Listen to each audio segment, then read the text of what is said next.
दिलवा के बतिया बताई कैसे हो बताई कैसे पिया ठाड़े है अंगनवा बोलाई कैसे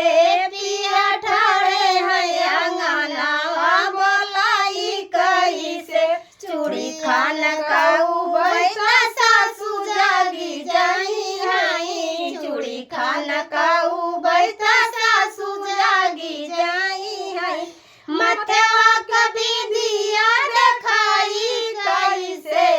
मथवा कभी दिया देखाई कैसे पिया ठाड़े है अंगनवा बोलाई कैसे दिलवा के बतिया बताई कैसे पिया ठाड़े है अंगनवा बोलाई कैसे पायल खान काऊ बैठा जठम जागी जाई हाई पायल खान बैठा जठम जागी जाई हाई ओठवा के लालिया देखाई कैसे ओठवा के लालिया देखाई कैसे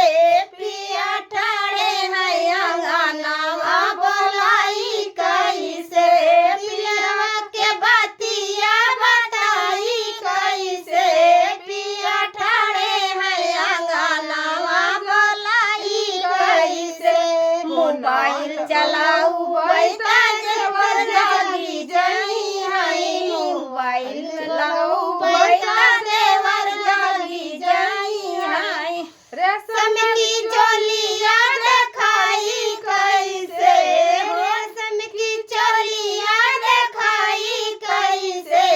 पिया ठाड़े है अंगनवा बोलाई कैसे